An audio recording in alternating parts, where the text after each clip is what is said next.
Welcome to Jordan. If you're joining me for the first time, hi, I'm Caroline, and I've spent the last week enjoying some of Jordan's lesser known activities, such as hiking through Wadi Rum to a beautiful oasis, and developing my skills in the kitchen by attending a cooking class. But I've also taken the time to tick off some bucket list activities and sites such as going for a float in the Dead Sea and exploring the mighty and ancient city of Petra. Starting with its stunning views of the treasury from above, hiking up to the monastery and taking in a fraction of the site during Petra by night, it did not disappoint. Yesterday we spent our first day in Wadi Rum being whizzed around in a 4x4 to visit a range of different points of interest. Having barely scratched the surface of what the desert has to offer, we'll be out exploring more of it again today.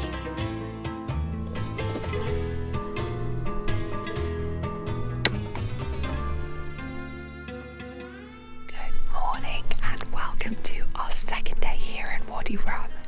It's about 5:30 in the morning, and about 10 minutes ago my body just woke me up needing the toilet. Naturally, because we're staying in these Bedouin tents, I had to get up and go to the bathroom block.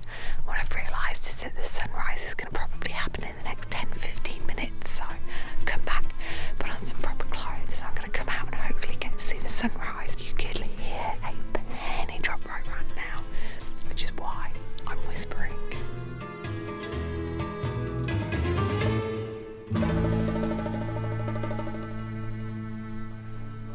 We've come back into the tent where we had our evening meal last night. Breakfast, again, has been very typically Jordanian. We've had things like hummus. They've had some kind of hot, I don't even know how best to describe it. It definitely had beans in it, maybe tomatoey, I don't know. It was quite soupy. So I've been scooping it up with some flatbread and things like goat's cheese, some yogurt, also some bread, which is the first place that we've come across like this sliced bread. So I've spread a little bit of jam on it. They don't have knives here, so I've used a spoon, but I feel like in comparison to yesterday where our guide was making a full-on hot meal in the desert using wood that he'd found in the desert, using a spoon to spread a little bit of jam is the least of my worries. And then interestingly we've got this, which we thought was a falafel at first. Andy's tried a little bit and he said it's really, really sweet, so I'm pleased that I didn't put it in my flatbread along with the hummus unlike what he did. Most importantly, they've got coffee, so I'm happy that I get some caffeine first thing in the morning.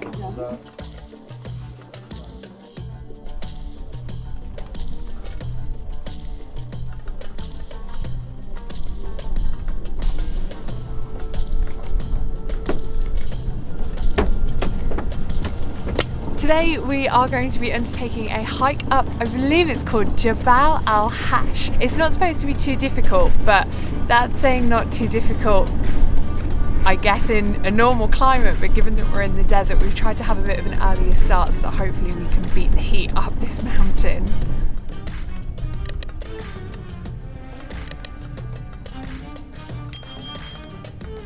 After about a 45-minute drive through the Wadi Rum desert, we've managed to get to Jabal Al Hash, and looking up at it, it doesn't actually seem too daunting. As the weather gods would have it, it's clouded over just a little bit in exactly the right place as to where we're going to be hiking up. What's been fascinating to see though is how the colour of the sand has just changed. The further south that we've driven, the higher in elevation that we've gained. It's only been ever so slight, but the higher that we've gone, the lighter or sort of more white that the sand has become, and this is what's called the White Desert. The more south that we've gone, the less people there've been the whole way here. The most that we've seen have just been camels roaming around in the desert, so we were thinking that we might have had this hike completely to ourselves, but as luck would have had it, as soon as we've pulled up here there were 3 other 4x4 trucks. In comparison to yesterday, where some of the sites that we went to, especially that really high arch where there must have been about 15 other 4x4s, the crowds in this part of the desert are far lower. I say let's make a start on this before the sun comes out and it gets hotter than what it is.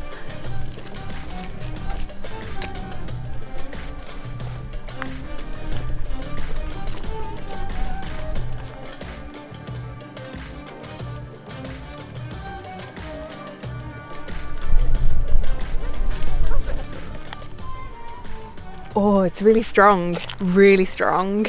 Thyme, Thyme, zatar. I've been enjoying that on bread. bread with olive oil. With the tea, and nice with the tea. Or with tea? Yeah. Like in tea or to eat and then drink with tea? tea. No, with tea. Like in tea. Sorry. Okay. We'll Nice. try, taste later. Yeah, we'll try that tonight.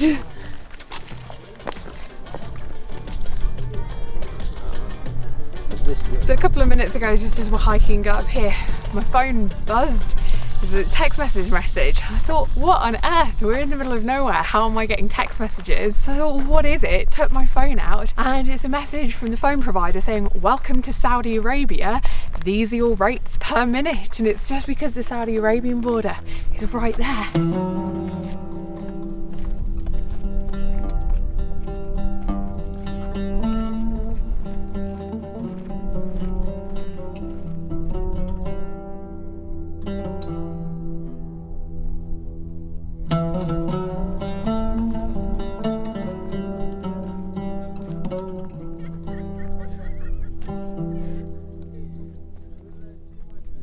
The mountain behind me is Um Addami, and it's the highest peak in Jordan. When we were booking both our camp and which tours we wanted to do, one of the options on the second day, instead of hiking up to this mountain, would have been to have hiked the highest peak. When researching it, I realised that when you're on the top of that one, when you look south, so on the other side of it, the land that you're looking over is actually Saudi Arabia. We were a little bit put off just by the desert heat and temperatures and the idea of having to hike something a lot more strenuous, which is why we chose this one.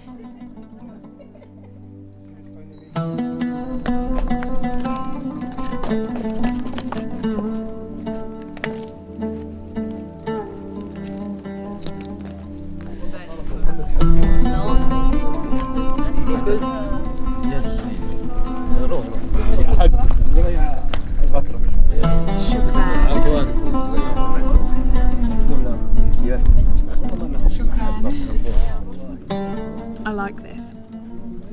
I like the concept of hiking and then just having a hot drink that's not come out of a thermos flask. What have you thought of the hike so far? Marvellous. Thank you, Mary Poppins. That's been a really nice hike. Nice views. Not too hot. Nice bit of cloud cover. Yeah, the cloud cover surprised me. The weather forecast wasn't saying that it would. Completely different to where we were yesterday in the desert. Yeah. A lot more yellowy. It's just coming up to 11 o'clock in the morning and we've decided to come back off of the mountain, as it's then going to give us an opportunity this afternoon to explore a few more places here in the White Desert part of Wadi Rum.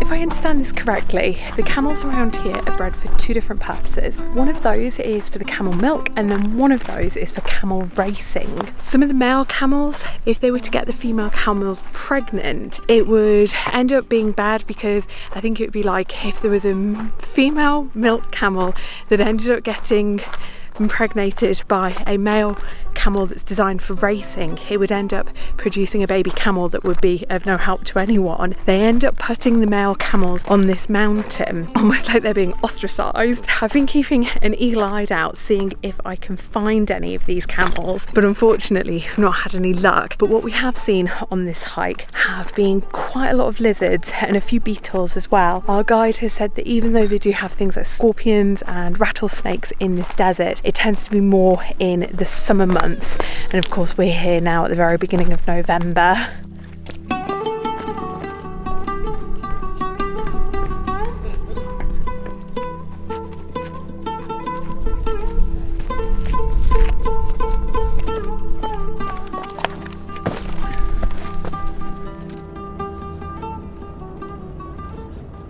Only about 5 or so minute drive from the mountain.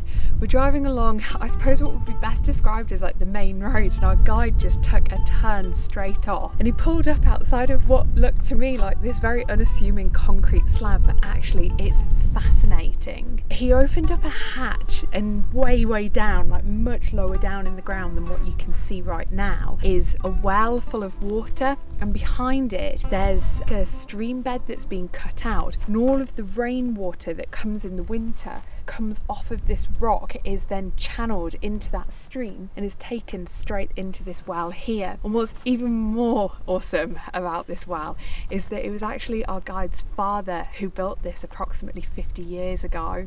We've also learned that this isn't water for the human consumption, it's more for the animals such as the camels and what have you. Yeah, but are you finding more in recent years they're not as full? Yes, yeah. Yeah, yes, it's just dry. Yes, yeah.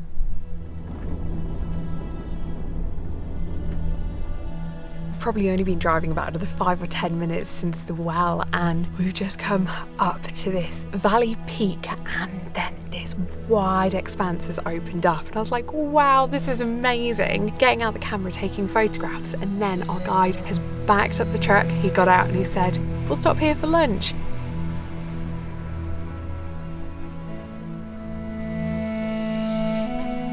Just like the day before, our guide laid out a gigantic picnic rug and set out to build a fire on which to cook us a fresh, hot lunch.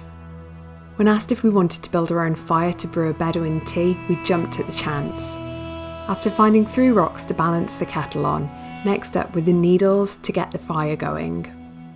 After a brief inspection of our work so far, which, truth be told, we thought was great, our guide needed to move the rocks closer so the kettle wouldn't fall into the fire, and also dug a well so that the needles would fit beneath the rocks. We had so much still to learn about building the fire in a desert. I proceeded to find some wood a bit bigger than the needles to help sustain the fire, and Andy set to work getting the fire going, with the help of a lighter of course. Up next was the art of brewing a Bedouin tea, and this was no chuck in a couple of bags of PG tips type of situation, and it required our guide. As our guide cooked our lunch, we kept feeding our own fire to keep the brew going. Eventually came the time to try the tea, and we nervously awaited judgment from our guide. As we sipped away, relaxing on the picnic rug, our guide was finishing off with the cooking, allowing us time to breathe in the fresh air and relax in the almost silent desert. We've just finished up yet another amazing lunch. Today there was a salad that had tomatoes, cucumber, tuna, sweet corn, which I love, and some peppers. And then on another plate there was feta cheese and more tomatoes. When I combined those two together, they were delicious. I am absolutely going to remake that when I get home. We kind of had like the galaya, which we had the other day, but today he put lamb kofta and peppers in with it.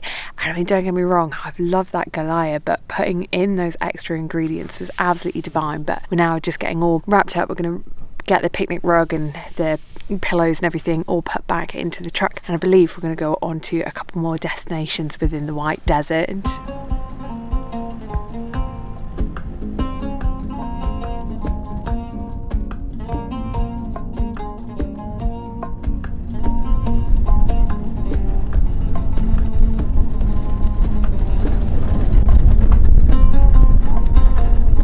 Way up there, you've got what's known as Burdah Arch, a lot bigger than the ones that we went to yesterday. But obviously from this distance far away, it doesn't look that big, but our guide was saying that usually you can hike it in 3+ hours. And obviously the day's getting on quite a bit, so we're just going to admire it from down at this level. But he said when you get much closer, it truly does look massive.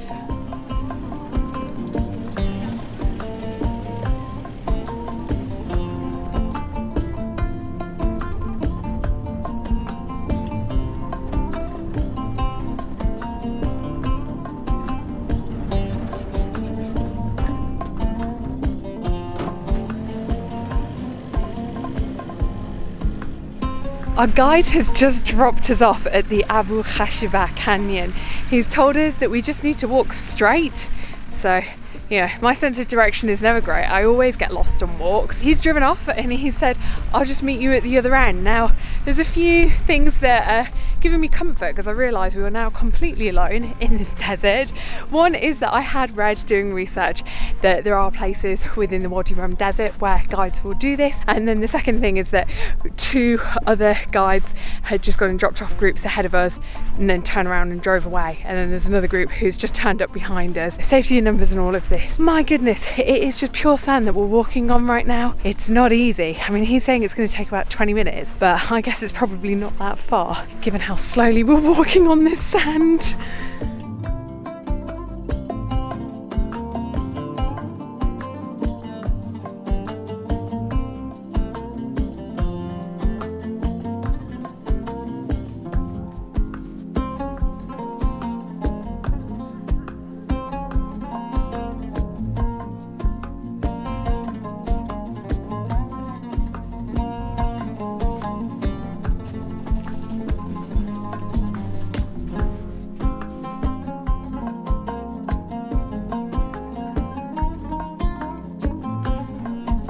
Canyon is really busy, really popular, but for very good reason. It's got all kinds of stuff in here, so there is some greenery. We've definitely spotted that some of them are fig trees. One of them's even got a little bit of autumnal yellow colour going on the leaves. There's been sandy stretches on the flat. We've had to scramble up rocks, a sandy embankment that we're having to go up at the moment, and this canyon has just gotten that little bit more narrow the further along that we've got. The biggest downside though is just how many other people are in here with us. There was one group that came past and I thought, my goodness, there's probably enough people to fit into one of those 40 odd seater coaches, and actually they can't come into the desert. So I just think a lot of guides are turned up in their 4-wheel drives at the same time.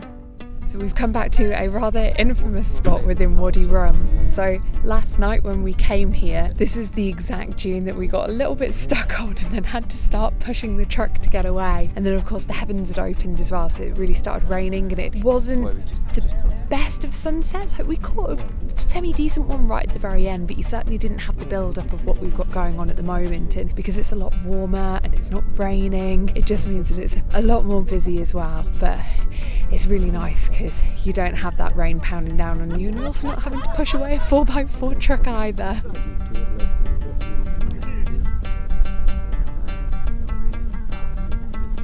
Unlike yesterday where we really lucked out with the sunset, it just seemed like there was clouds all over the sky, and the one little bit where the sun was going to go down had a little bit of blue sky, and we actually ended up with an amazing sunset that we were not expecting. Tonight ended up doing the complete opposite, so it's predominantly blue skies everywhere that we looked, and then the one little bit of sky where the sun was going down there was clouds, so there's a little bit of an anticlimax. But we've just sat at the top of a sand dune and had some great discussions about cultural differences between the UK and Jordan, and I think this is going to be now our last stop before we head back to camp to freshen up and have some dinner.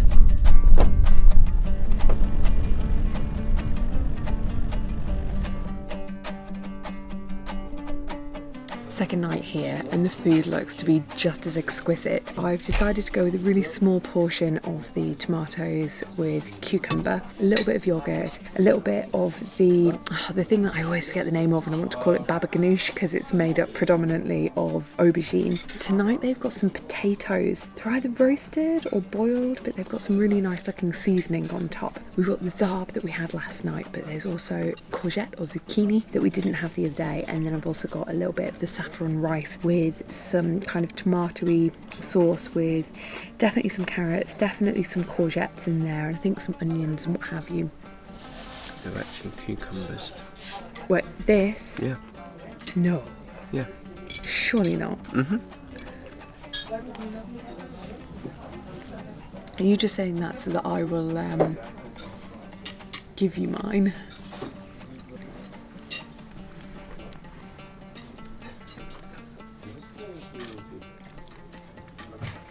Oh, It is cucumber. that's very odd. Yes, it is cucumber, cooked cucumber. I've never had cooked cucumber before.